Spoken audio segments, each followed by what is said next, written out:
Recording జరిగి వినిపిస్తూ ఇప్పుడు చెప్పండి. ఓకే అండి. ఓం శ్రీ సద్గురు భ్యో నమః. ఈరోజు మే 20వ తారీఖు శనివారం 2023 సంవత్సరం.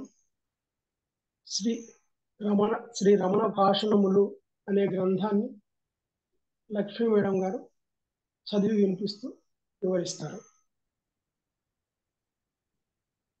దక్షిణ దేశ నగరాల్లో ఒక చోటి పెద్ద న్యాయవాది ఎన్ నటేశయ్యర్ శాస్త్రాచారాలను మన్నించేవాడు.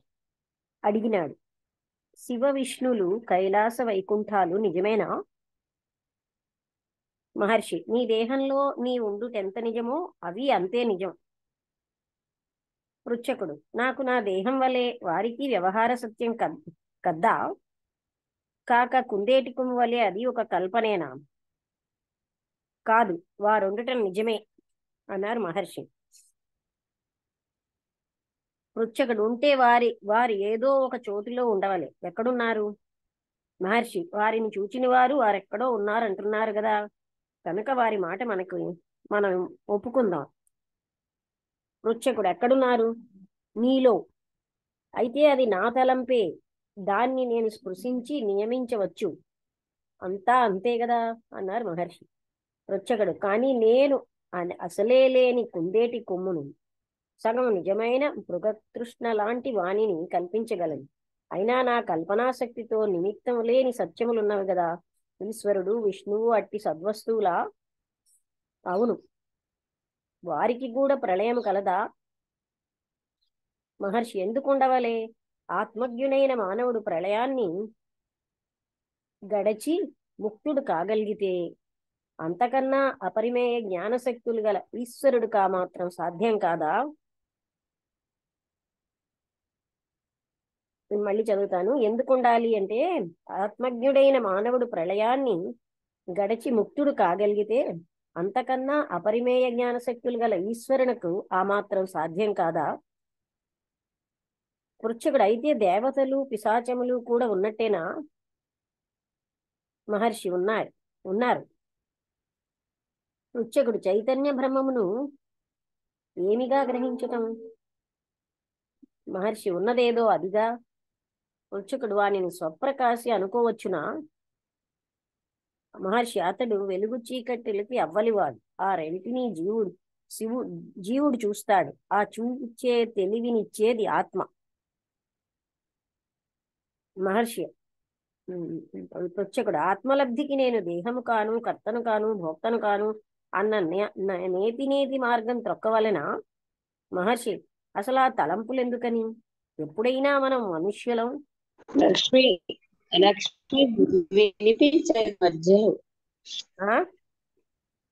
మధ్యలో గ్యాప్ వచ్చింది. ఆ పిశాచాల తర్వాత వినిపించలేదు. అదా?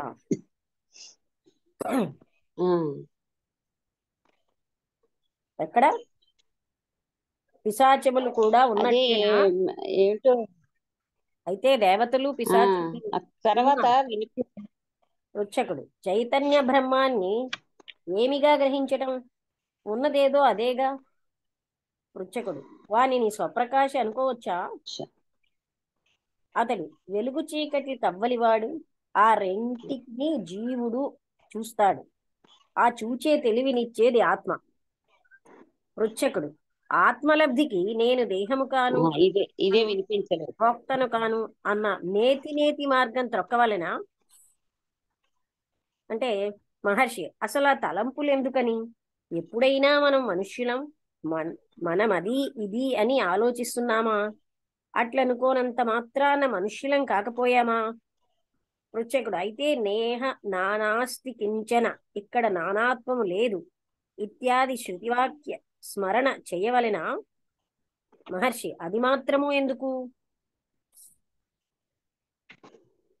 పృచ్ఛకుడు, నేను సత్యము అని అనుకుంటే చాలునా? మహర్షి, తలపు లేని గాని వానికి ఆత్మస్థితికి పొత్తు లేదు. మనలను గూర్చి కాని ఇతరులను గురించి కాని అన్ని తలంపులను పరిహరించటమే సరి అయిన పద్ధతి. తలపొకటి, ఆత్మనిష్ట అచ్చంగా వేరొకటి. పృచ్ఛకుడు ఆత్మోన్నతి మార్గంలో దేహాన్ని అదృశ్యం చేసుకోవడం అవసరం కదా, అధమం అనుకూలం కాదా? మహర్షి అట్లా అనుకోవటం ఎందుకు, నీవు దేహానివా? పృచ్ఛకుడు కాను, కాని ఆత్మోన్నతి శారీరకంగా ఏదో మార్పు చేకూర్చవలే, అవునా?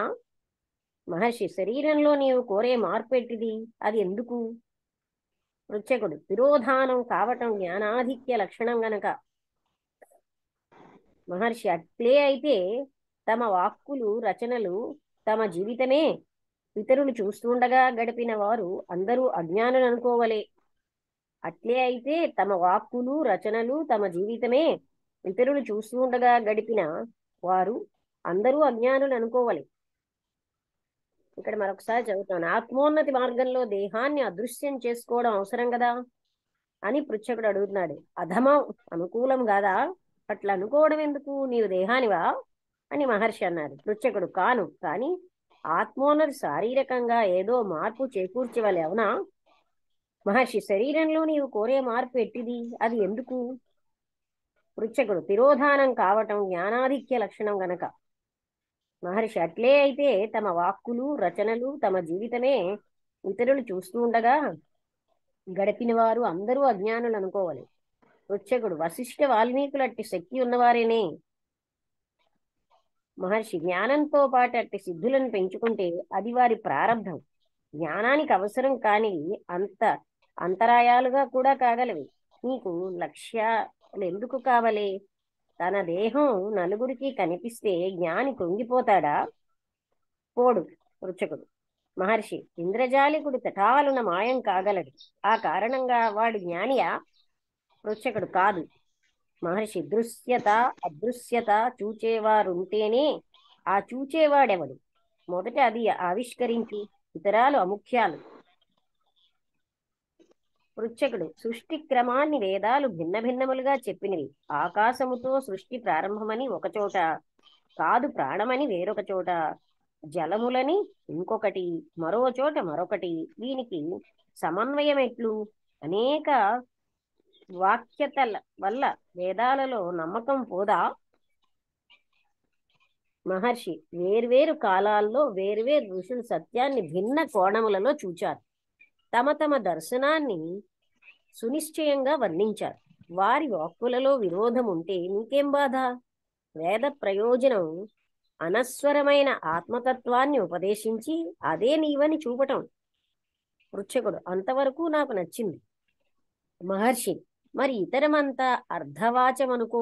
సృష్టి క్రమాధికాలను తెలియగోరే అజ్ఞానుల కొరకు ఆ మాటలు. పృచ్ఛకుడు నేను పాపిని, హోమాది నిత్యకర్మలు నర్చిన వాడిని గాను. అది కారణంగా పలు పుట్టులు దుఃఖం నాకు తప్పదా? తమరు కరుణించి నన్ను రక్షించవలే. మహర్షి పాపినని అనుకోవటమెందుకు? దైవమందలి విశ్వాసమే నిన్న సంస్కృతి నుండి రక్షిస్తుంది. అన్ని భారాలు ఆయనపై మోపు. తిరువాచకంలో అన్నారు, నేను కుక్క కన్నా నీచుడను, అయినా కరుణతో నన్ను రక్షించబూనుకొన్నావు. పలు పుట్టులు చావులు నీవు పన్నిన మాయయే. ఇంతకు వితర్కించి ఇదమిద్ధం అని నిర్ణయించడానికి నేనెవణ్ణి? ఇక్కడ ప్రభువు నేనా? బహుదేహాల్లో నన్ను పారలించినా నీ పదముల పట్టునే స్థిరంగా నిలిపినా గతి నీవే. అందుచేత విశ్వసించు, అదే నిన్ను రక్షిస్తుంది. ఈ పాసేజ్ ఇంకోసారి చదువుతానండి. మహర్షి పాపివని అనుకోవటం ఎందుకు? దైవవందల విశ్వాసమే నిన్న సంస్కృతి నుండి రక్షిస్తుంది.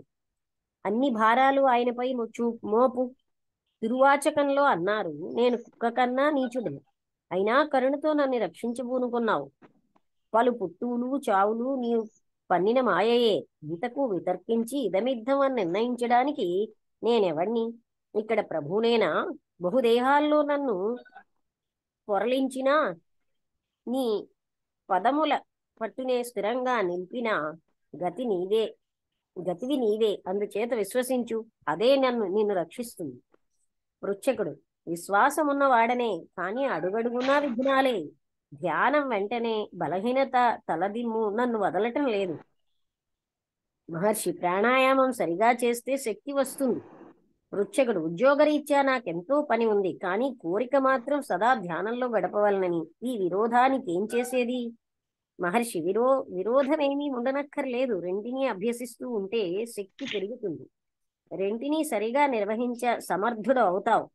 ఉద్యోగ ధర్మము కలవలే కనబడుతుంది. భగవద్గీతలో అన్నారు 11వ అధ్యాయంలో, సర్వభూతాలకు రాత్రి అన్నది సంయమికి జాగ్రత్త. ఇతర భూతములకు మేల్కొన్న వేళ్లను ముని నిశగా చూస్తున్నాడు. నిశ అంటే రాత్రిగా. పృచ్ఛకుడు మోక్షం లభించడానికి ఏం చేయవలే? మోక్షం అంటే ఏమో తెలుసుకో.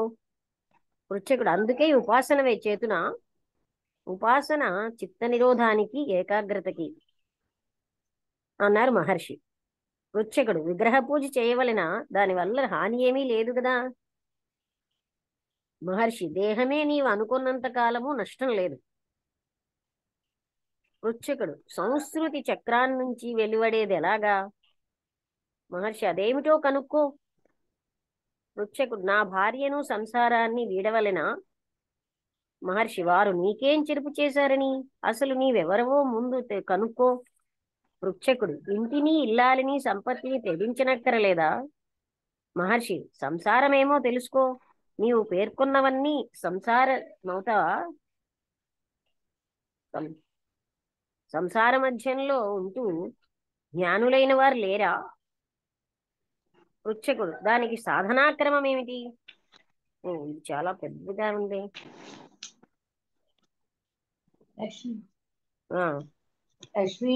ఆ, ఇందులో ఏంటంటే ఇది వేరే వేరే టాక్ గా పెట్టారు. ఎక్కడ? లిబరేషన్ అంటే మోక్షం. మోక్షం అంటే ఏమిటి అది వేరే టాక్ లా ఉంది ఇందులో. కేవలం భగవద్గీత శ్లోకం వరకు ఇది అయిపోయింది ఒక టాక్. అయిపోయిందా? ఎక్కడ చెప్పు నాకు. భగవద్గీతలో చెప్పారు అక్కడ అదే భగవద్గీత 2వ అధ్యాయం శ్లోకంలో ఏదో రాత్రి ఏదో మిగతా వాళ్ళకి రాత్రిగా కనిపిస్తుంది, సరే. మిగతా వాళ్ళు రాత్రి అయినప్పుడు ఏకంగా పెట్టేశారు. అక్కడ వరకు. ఓకే, అవును. ఇక్కడ కూడా ఉంది, కనబడకుండా కనిపించదు. అదే అదే అదే అది వేరు. ఇప్పుడు వరకు చదివిన చాలానే ఉంది, అందుకని ఒకసారి అదే రివైజ్ చేస్తా. అదే కాన్వర్జేషన్ గనక ఫస్ట్ గా అయిపోయింది.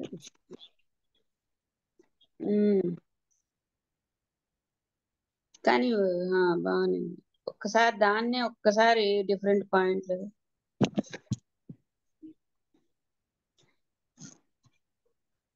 అంటే శివ విష్ణువులు కైలాస వైకుంఠాలు నిజమేనా అంటే, నీ దేహంలో నువ్వు ఉండడం ఎంత నిజమో అవి అంతే నిజం అన్నారు. అంటూ అలా అంటే వాళ్ళు ఉండడం నిజమే అని చెప్పారు. అయితే అదే కల్పన, కుందేటి కొమ్మలేదో కల్పనేనా అంటే కాదు, వారు ఉండడం నిజమే. ఉంటే వారు ఏదో ఒకే చోట్లో ఉండాలి. ఎక్కడున్నారు? దానిని చూచిన వారు ఎక్కడో ఉన్నారని అంటున్నారు కదా, కనుక వారి మాట మనం ఒప్పుకుందాం అన్నారు మహర్షి. ఎక్కడున్నారంటే నీలో అంటున్నారు ఆయన. మళ్ళీ అడిగారు ఆయన. అయితే అది నా తలంపే, దాన్ని నేను సృజించి నియమించొచ్చు అంటున్నారు.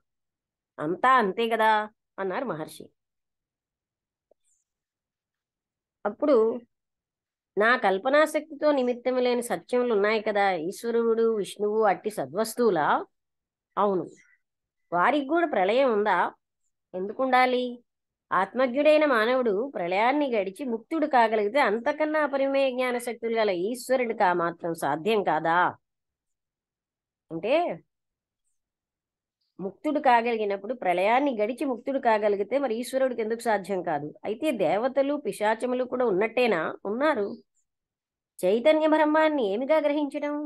ఉన్నదేదో అదేగా. దానిని స్వప్రకాశ అనుకోవచ్చునా? అతడు వెలుగు చీకటికి అవ్వలివాడు. ఆ రెంటిని అంటే స్వప్రకాశి అని అంటే వెలుగుకి చీకటికి అవతల ఉండేవాడు. ఆ రెండింటినీ కూడా జీవుడు చూస్తాడు. ఆ చూచే తెలివినిచ్చేది ఆత్మ. ఆత్మని పొందాలంటే నేను దేహం కాను, కర్తను కాను, భోక్తను కాను అన్న నేతి మార్గం త్రొక్కవలెనా అన్నది ఇంకో ప్రశ్న. అసలు ఆ తలంపులు ఎందుకని? ఎప్పుడైనా మనం మనుష్యులం, మనం అది ఇది అని ఆలోచిస్తున్నామా? అట్లా అనుకోనంత మాత్రాన మనుష్యులం కాకపోయామా? అయితే నేను నేహ నానాస్తి కించన, ఇక్కడ నానాత్వము లేదు ఇత్యాది ప్రతివాక్య స్మరణ చేయవలెనా? అది మాత్రము ఎందుకు అన్నారు మహర్షి. నేను సత్యం అని అనుకుంటే చాలునా? తలంపులేవి గాని వానికి ఆత్మస్థితికి పొత్తు లేదు. మనలను గూర్చి కానీ ఇతరులను గూర్చి కానీ అన్ని తలంపులను పరిహరించటమే సరి అయిన పద్ధతి. తలపొకటి, ఆత్మనిష్ట అచ్చంగా వేరొకటి. ఇతరేమో ఆత్మోన్నతికి దేహాన్ని అదృశ్యం చేసుకోవడం అవసరం కదా అన్నారు. అధమో అది అనుకూలం కదా అంటే, అలా అనుకోవడం ఎందుకు? నీవు దేహానివా? ఆత్మోన్నతి శారీరకంగా ఏదో మార్పు చేకూర్చేవాలేక అని అన్నారు ఆయన. అంటే మహర్షి అన్నారు, నువ్వు కోరే మార్పు ఎలాంటిది? అది ఎందుకు అసలు? తిరోధానం కావటం అక్కడ ఇంగ్లీష్లో ఏమి ఇచ్చారు? తిరోధానం కావటం అనడానికి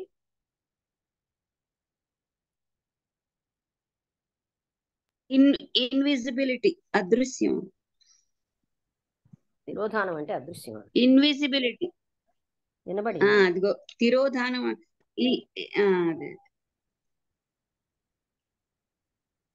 అదే is not invisibility evidence of advanced wisdom అని జ్ఞానం. అంటే ఈ సిద్ధుల గురించి చెప్తున్నారు. సిద్ధులు అనేవి ఇంకా మనకి రాలేదు. ఆబ్స్టికల్స్ అవుతాయి. ఆత్మోన్నతి శారీరకంగా ఏదో మార్పు తేవాలా అంటే, శరీరంలో నువ్వు ఇలా కోరే మార్పు ఎలాంటిది అన్నారు. తిరోధానం అనేది జ్ఞానాధిక్య లక్షణం కనుక తిరోధానం కావటం అన్నది జ్ఞానం కంటే అధిక లక్షణం అంటున్నారు. అలా అయితే తమ వాక్కులు రచనలు తమ జీవితమే ఇతరులు చూస్తూ ఉండగా గడిపిన వారు అందరూ అజ్ఞానులని అనుకోవాలి కదా అన్నారు మహర్షి. వశిష్ఠ వాల్మీకులు అలాంటి శక్తి ఉన్నవారేనే. మహర్షి అన్నారు, జ్ఞానంతో పాటు అలాంటి సిద్ధులను పెంచుకుంటే అది వారి ప్రారంధం. జ్ఞానానికి అవసరం కానివి అంతరాయాలుగా కూడా కాగలవి. నీకు లక్ష్యాలు ఎందుకు కావాలి అంటే, జ్ఞానానికి అంతరాయాలుగా కూడా కాగలవి, నీకు లక్ష్యాలు ఎందుకు కావాలి? ఇతని దేహం నలుగురికి కనిపిస్తే జ్ఞాని కృంగిపోతాడా? ఓడు ఇంద్రజాలికుడు తఠాలున మాయం కాగలడు. ఆ కారణంగా వాడు జ్ఞానియా? కాదు. మహర్షి అంటాడు, దృశ్యత అదృశ్యత చూచేవాడు ఉంటేనే ఆ చూచేవాడెవడు? మొదట అది పరిష్కరించు, ఇతరాలు అముఖ్యాలు అని. అలాగే సృష్టి క్రమాన్ని వేదాలు ఎన్నో రకరకాలుగా చెప్తున్నాయి. ఆకాశంతో సృష్టి ప్రారంభమైందని ఒక చోట, కాదు ప్రాణమని ఇంకో చోట, జలమని ఒక చోట, మరొక చోట మరొకటి. వీటన్నిటికీ సమన్వయం ఎలా తేయడం అని అది ఒక ప్రశ్న. వేదాలలో అలా అయితే ఈ వాక్యాల వల్ల నమ్మకం పోదా వేదాలలో అని అడిగారు. వేర్వేరు కాలాల్లో వేర్వేరు ఋషులు సత్యాన్ని ఎన్నో కోణాలలో చూసి వాళ్ళు తమ దర్శనాన్ని సునిశ్చయంగా వర్ణించారు. వారి వాక్కుల్లో ఏదైనా విరోధం ఉంటే నీకేం బాధ? వేద ప్రమాణం అనస్వరమైన ఆత్మతత్వాన్ని ఉపదేశించింది. అదే నీవని చూపడం, అది వేదం. అంతవరకు నాకు నచ్చింది. మరి ఇతరమంతా అర్థవాదం అనుకో. సృష్టి క్రమాది కాలం తెలియగోరే అజ్ఞానుల కొరకు ఆ మాటలు. నేను పాపిని, హోమాది నిత్యకర్మలు నడిచిన వాడిని కాను. అది కారణంగా ఎన్నో పుట్టులు దుఃఖం నాకు తప్పదా? తమరు కరుణించి నన్ను రక్షించవలె. పాపినని అనుకోవటం ఎందుకు? దైవంలో విశ్వాసమే నిన్న సంస్కృతి నుండి రక్షిస్తుంది. అన్ని భారాలు ఆయనపై మోపు అని తిరువాచకంలో అన్నారు. నేను కుక్క కన్నా నీచుడిని, అయినాను కరుణతో నన్ను రక్షించపూనుకున్నావు. ఎన్నో పుట్టులు చావులు నీవు పన్నిన మాయేను ఇంతకు వితర్కించి ఇదమిద్ధమని నిర్ణయించడానికి నేనెవణ్ణి? ఇక్కడ ప్రభువునేనా? బహుదేహాల్లో నన్ను పొరలించినా, నీ పదముల పట్టునే స్థిరంగా నిలిపినా గతి నీవే. అందుచేత విశ్వసించు, అదే నిన్ను రక్షిస్తుంది అన్నారు మహర్షి. విశ్వాసం ఉన్నవాడనే కాని అడుగడుగునా విఘ్నాలే. ధ్యానం వెంటనే బలహీనత, తలదిమ్ము, నన్ను వదలటం లేదు. ప్రాణాయామం సరిగా చేస్తే శక్తి వస్తుంది. ఉద్యోగరీత్యా నాకెంతో పని ఉంది, కానీ కోరిక మాత్రం సదా ధ్యానంలో గడపవాలని. ఈ విరోధానికి ఏం చేసేది? విరోధం ఏమీ ఉండనక్కర్లేదు. రెండిని అభ్యసిస్తూ ఉంటే శక్తి పెరుగుతుంది. రెంటినీ సరిగా నిర్వహింప సమర్థుడు అవుతావు. ఉద్యోగ ధర్మం కలవలే కనబడుతుంది. భగవద్గీతలో అన్నారు 11వ అధ్యాయంలో 69వ శ్లోకంలో, సర్వభూతాలకు రాత్రి అన్నది సంయమికి జాగ్రత్త. ఇతర భూతములు మేల్కొన్న వేళను ఊని నిశగా చూస్తున్నాడు, రాత్రిగా చూస్తున్నాడు. ఇది అంటే ఎక్కువ కాన్వర్జేషన్ లోనే చాలా మంచి పాయింట్లే వెళ్ళాయి.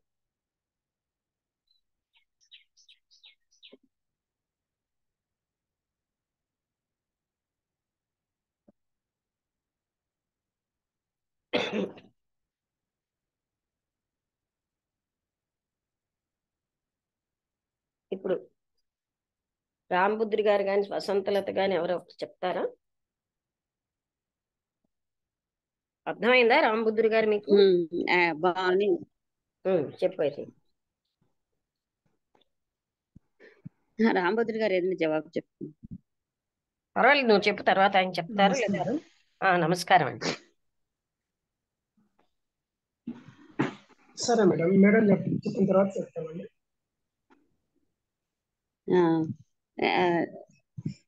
మనం రేపటి నుంచి 7:05 కి మొదలెడదామా ఏంటి? అందరూ ఏ టైంకి రాగలరు?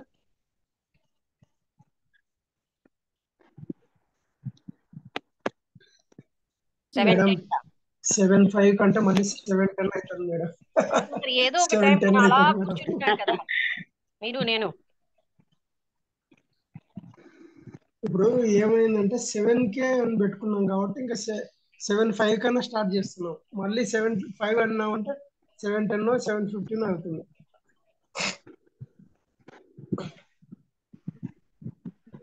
సెవెన్కే అనుకుందాం మేడం, 7కి అనుకున్నాము. ఇంకా కొంచెం ఎక్కువ తక్కువ 7 వరకు ఎవరు రావట్లేదు కదా. అంటే ఇంకా ట్రై చేయాలి, మేడం వాళ్ళకే చేయాలి. ఇంకా అట్లా గట్టిగా చూసుకుంటే వాళ్ళే ప్రయత్నం చేస్తే వస్తారు. సరే, వసంత గారు కూడా వచ్చి వెళ్ళిపోతూ ఉంటారు.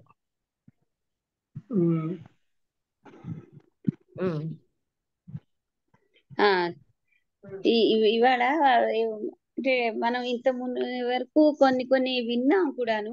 అవి చెప్తున్నారు.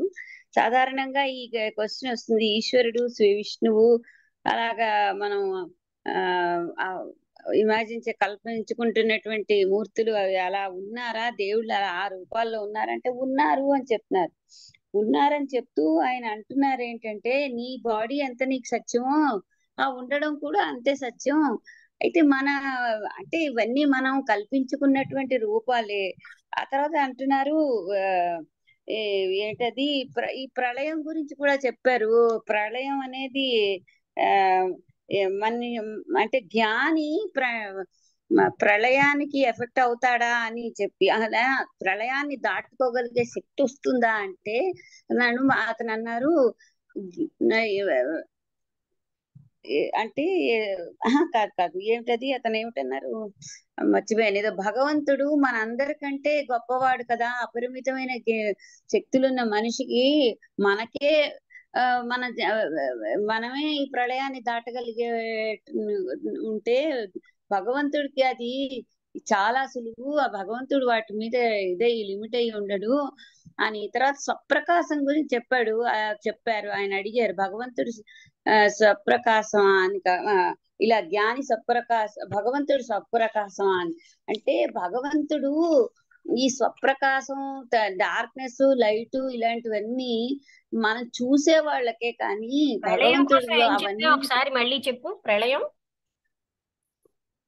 అంటే ఏంటది, ఈ ఏదో అది నాకు అంతగా క్లారిటీ లేదు, కానీ ఒక విషయం క్లారిటీ ఉంది. జ్ఞానియే ఈ ప్రళయాన్ని దాటగలిగితే భగవంతుడికి అది ఒక కష్టమా అని అడుగుతున్నారు. అందరికంటే ఇంకా ఎక్కువ శక్తిని, ఇంకా ఎక్కువ విజ్డమ్ ఉన్నటువంటి భగవంతుడికి అది కష్టమా అని అన్నారు. అది అంటే జ్ఞాని జ్ఞానంతో ముక్తి పొందుతున్నప్పుడు మరి ఆయనకి ఎందుకు అది కష్టం అవుతుంది అంటే, పరమాత్ముడికి ఎందుకు అది కష్టం? కరెక్ట్. ఆ తర్వాత ఈ స్వప్రకాశం గురించి చెప్పారనమాట. అంటే మనం ఏమిటది పరబ్రహ్మకి ఆత్మ చైతన్యానికి వాటన్నిటికి అవన్నీ స్వప్రకాశమా అని అడిగారు. అంటే భగవంతుడికి ప్రకాశం గాని అదే డార్క్నెస్ గాని ఏమి తేడాలు ఉండవు, అవన్నీ చూసే వాళ్ళకే ఉంటాయి. అదే కదా స్వప్రకాశం గురించి చెప్తున్నారు. అంటే అతనికి ప్రకాశం అని గాని లేకపోతే చీకటి అని గాని ఏమి ఉండదు. అది మన కళ్ళునే మనం చూస్తున్నాం కాబట్టి మన లాంటి వాళ్ళకి అది అనిపిస్తుంది. సో ఈ చూసేది ఎవరు అని నువ్వు అర్థం చేసుకో. ఆత్మకి చూడడం ఏమి ఉండదు అని చెప్పారు. ఆయన సిద్ధుల గురించి చీకటికి వెలుగుకి ఆవలివాడు అని. ఈ అంటే ఈ చీకటి వెలుగు అనే వాళ్ళు ఎవరికి చూసేవాడికి కనిపిస్తుంది. జీవుడికే. చూడడం అనేదే లేకపోయినప్పుడు అంటే అది అన్ని చోట్ల ఉన్నప్పుడు దానికి ఇంకా వెలుగు చీకటి అనేవి తేడాలు ఏమి ఉండవు అని చెప్పారు. తర్వాత సిద్ధుల గురించి అది బాగున్నది అన్నారు. అదృశ్యంగా అవ్వడం అనేది చాలా జ్ఞానికి చాలా మంచి లక్షణమా అని. ఇంపార్టెంటే అదృశ్యం అవడానికి జ్ఞానానికి ఏ సంబంధం లేదు. అలాంటి సిద్ధులు ఒకప్పుడు మనం ఆత్మ సాక్షాత్కారం చేసుకులో తావలో అడ్డులుగానే ఉంటాయి. అయితే అతను అడిగారు వశిష్ఠుడు ఇంకా ఎవరు వాల్మీకి వీళ్ళు కొంతమంది పెద్ద పెద్ద ఋషులకి ఈ రకమైన అంతర్ధానమయ్యే శక్తులు ఉండేవి కదా, అంటే అవి వాళ్ళ తాలూకా అంటే వాళ్ళకి అది తెచ్చుకున్నారు కాబట్టి అయ్యింది, కానీ అది ఇంపార్టెంట్ కాదు. మనకి ఎంతో మంది పుస్తకాలు రాశారు, ఎంతో జ్ఞానులు సంత మహా ఋషులు అందరూ వాళ్ళు ఎప్పుడూ ఎక్కడా అదృశ్యం అవ్వలేదు. అలా అయినంత మాత్రాన్న వాళ్ళు జ్ఞానులు వాళ్ళ అదృశ్యం అవ్వనంత మాత్రాన్న ఆ లక్షణం లేకపోయినంత మాత్రాన వాళ్ళు జ్ఞానులు కారా? అలాగే ఇంద్రజాలికుడు సడన్ గా అంతర్ధానం అయిపోతాడు, మళ్ళీ ఒక కళ్ళకి ఎదురుగా కనిపిస్తాడు, అలా అయితే వాడిని జ్ఞాన. సో అదృశ్యం అవ్వడానికి అదో రకమైన సిద్ధి అండి. ఆ పవర్ కిను ఆత్మ సాక్షాత్కారానికి ఏమీ సంబంధం లేదు అని చెప్తున్నారు. తర్వాత వేదాల విషయంలో కూడా ఆయన అన్నారు, వేదాలు రావాళ్ళు ఎన్నో ఒక్కొక్క వేదం ఒక్కొక్కలా చెప్తుంది. సృష్టికి మూలం ఏంటంటే అవన్నీ ఆర్గ్యుమెంట్స్, అర్థం లేనివి, నీకు అవన్నీ అలాగా వేర్వేరు కాలాల్లో వేర్వేరు ఋషులు సత్యాన్ని భిన్న కోణాల్లో చూశారు. వాళ్ళ దర్శనాన్ని సునిశ్చయంగా వర్ణించారు, నిశ్చయంగానే చెప్పారు. వాళ్ళ వాక్కులో ఏదైనా తేడా ఉంటే, విరోధం అంటే ఒకదానికొకటి ఆపోజిట్ గా ఉంటే నీకేం బాధ? వేద ఎంతవరకు కావాలి, వేద ప్రమాణం ఎంతవరకు కావాలి అంటే ఆత్మతత్వాన్ని ఉపదేశించే అదే నీ పని నీ అంటే అదొక్కటే నీకు ముఖ్యం. అదే అంటే అహం బ్రహ్మాస్మి ఇలాంటివి చెప్పే తత్వమే ఇంపార్టెంట్. ఈ రకమైనటువంటి ఇప్పుడు చాలా మంది వాదనల్లో పడతారు, సృష్టి ఎలా ఉద్భవించింది, ఈ థియరీ ఆ థియరీ అవన్నీ వాదాలతో నీకు అవసరం ఏమిటి? అలాంటి వాదాలలో పడవద్దు. రెండోది ఇంకో విషయం కూడా చెప్పారు, చాలా ముందు చెప్పారు, తలపులు అని చెప్పారు. థాట్స్ కి రియలైజేషన్ కి ఈ థాట్స్ అన్ని వదిలి నువ్వు ఇలాగా అలాగా అని రకరకాల మాటలు నేతి నేను బాడీని కాను, నేను ఇది కాను, నేను అది కాను, అలాంటి ఆలోచనలే ఎందుకు? ఆలోచనలు వదిలిస్తేనే వచ్చేది జ్ఞానము అని ఆయన అక్కడ చెప్పారు. అంచేత మనం ఏంటంటే రకరకాలుగా ఆలోచించేసుకుంటూ ఏదో తెలుసుకోవడానికి ఇవన్నీ రకాలైన మార్గాలు అవలంబిస్తాం. కానీ అలాంటి ఆలోచనలన్నీ పక్క పెట్టి ఇలా పూర్తిగా అదే కాన్షియస్నెస్ ఎంటీ చేసుకుంటేనే మనకి రియలైజేషన్ వస్తుంది. ఆ రియలైజేషన్ ఇంపార్టెంట్ అన్నారు. ఆ తర్వాత అన్ని వదిలి భగవంతుడిలో నమ్మకం పెట్టుకో, అప్పుడు నీకు అదే ఆ తిరువాచకం నుంచి చెప్పారు కదా, నేను ఇంత కుక్క కంటే హీనంగా ఉన్నా సరే నన్ను నువ్వు ప్రొటెక్ట్ చేసావు, నేను ఎలాంటి వాడినైనా నువ్వేమో నన్ను ఆదుకున్నావు భగవంతుడా అని చెప్పి అతనికి ఒక రకమైన శరణాగతి చేసినప్పుడు నీకు తప్పకుండా అన్ని బాగా అవుతాయి. అన్ని మన తాలూకా బర్డెన్స్ అన్ని ఆ భగవంతుడి మీద వదిలేసి నువ్వు ఏమి ఆలోచించకు అని చెప్పారు. చెప్పిన తర్వాత అతను ఒక విషయం బాగానే ఉంది, ధ్యానం చేస్తున్నప్పుడు అంతసేపు బాగానే ఉంటుంది, ధ్యానం అయిపోయిన వెంటనే నేను వీక్నెస్ వచ్చేస్తుంది, ఈ రెండిటికి ఎలాగ సమన్వయం కుదురుతుంది? అండ్ రెండోది నాకేమో ఆఫీస్ పని బోల్డ్ అంత ఉంది, ఆ తర్వాత ధ్యానము చెయ్యాలని ఉంటుంది. ఈ రెండు విరోధాభావం కదా, ఎలా అవుతుంది అంటే రెండు అవుతాయి అని ఆ తర్వాత భగవద్గీత శ్లోకం చెప్పారు. ఆ భగవద్గీత శ్లోకం నాకు దాని మీనింగ్ కొంచెం జ్ఞాపకం లేదు, అంటే అర్థం, కానీ ఒక మాటకు తెలిసిన రెండు సర్వభూతాలకి చక్కగా అవుతాయి. రాత్రి, సర్వభూతాలకి ఏదైతే రాత్రి, అది ఇంద్రియ నిగ్రహం ఉన్న సంయమికి జాగ్రత్త. అలాగే ఇతర భూతాలు అందరూ మేల్కొన్న వేళ మునికి అది రాత్రి. అది శ్లోకం చెప్పారు. అదే అంటే అది ఏదో అది యాక్చువల్ గా అది రాత్రి వెలుగు అనే ఉద్దేశంలో నేను విన్నదే అన్నమాట. నేను ఎవరో ఒక ఆవిడెవరో భగవద్గీత చెప్తున్నప్పుడు చెప్పారు, కాదు, ఇక్కడ ఈ మనం సంయమి అనుకునే అంటే ఇంద్రియ రాత్రి. నిగ్రహం. నేను సంయమి అంటే ఇంద్రియ నిగ్రహం ఉన్నవాడు కదా. అంటే ఈ ఇంద్రియాలన్నీ యాక్టివ్ గా ఉంటున్నప్పుడు వాళ్ళకి ఇంద్రియాలతో పని లేదు కదా. అందుకని ఈ సర్వభూతాలు పగలనుకున్నది వాళ్ళకి రాత్రి అవుతుంది. సర్వభూతాలు అంటే ఇంద్రియాలన్నీ పని చేయకుండా ఉన్నప్పుడు ఇంద్రియ నిగ్రహం ఉన్న సంయమకి అది జాగ్రత్త అవస్థ. అంటే ఏంటి, ఇదంతా మనం డే టైం అంటే అవేకనింగ్ లో వేరంగా ఉన్నప్పుడు చేస్తుంది ఇంద్రియాల పని. అది అక్కడ చెప్పేది.